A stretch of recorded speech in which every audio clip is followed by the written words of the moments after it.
De tempos em tempos, percebemos que pessoas de bem, dotadas de imensa fé, canalizam para nós sublimes orientações do plano espiritual, sendo cartas vivas de Jesus aos homens. São os benfeitores da humanidade, certamente enviados pelo Cristo não apenas para nos esclarecer, mas para nos ensinar, exemplificando o bem diante dos maiores desafios. São homens, mulheres, pobres, ricos, de todas as crenças e culturas. Hoje falaremos de uma mulher humilde e bela, nascida na Palestina há mais de 2000 anos. Seu nome, Maria, a mãe de Jesus. Nos momentos de dor, de dúvida, de aflição, recorra à doçura e à proteção de Maria. Peça-lhe orientações e você as receberá pelo canal do seu coração.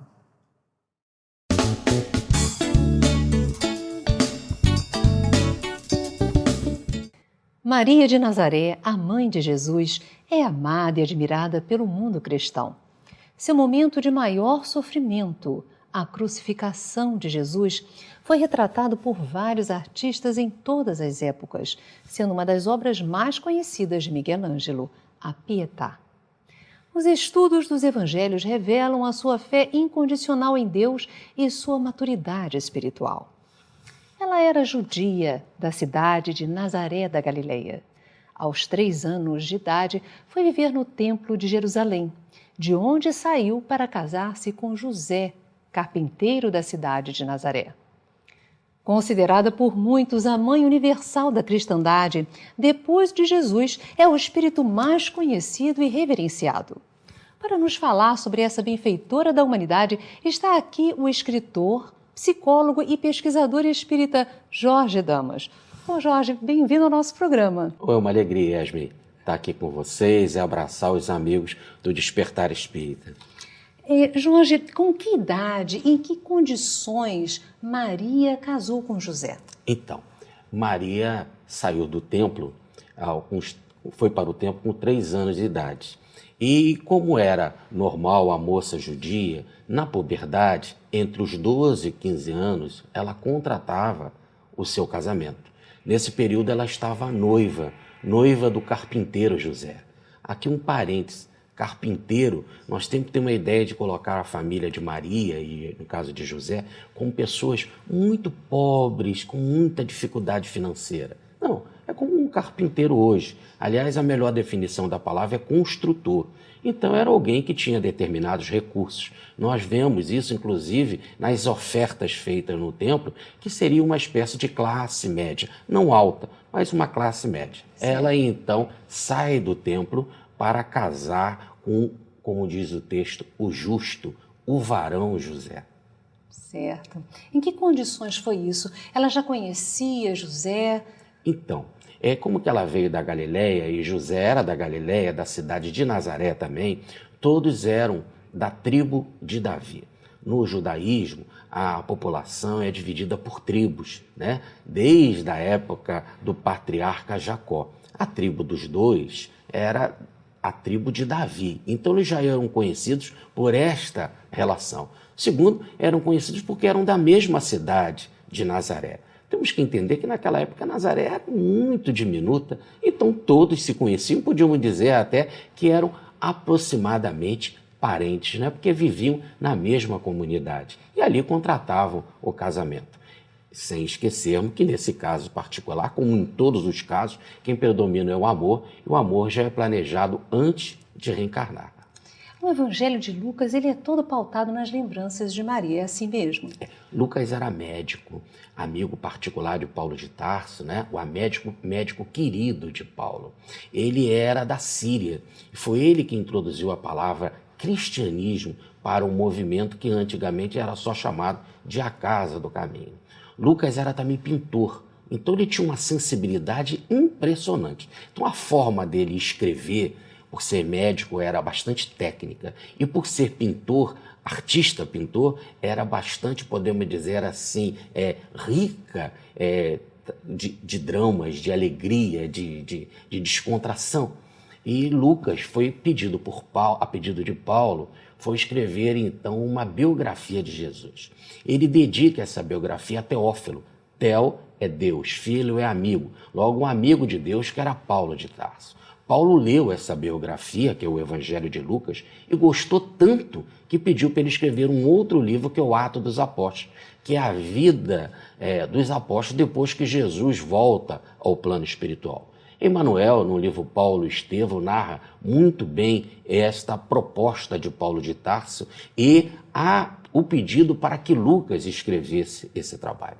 O que Lucas fez? Ele consultou as pessoas que eram consideradas os ministros da palavra, ou as testemunhas oculares do Evangelho, e entre elas a figura de Maria.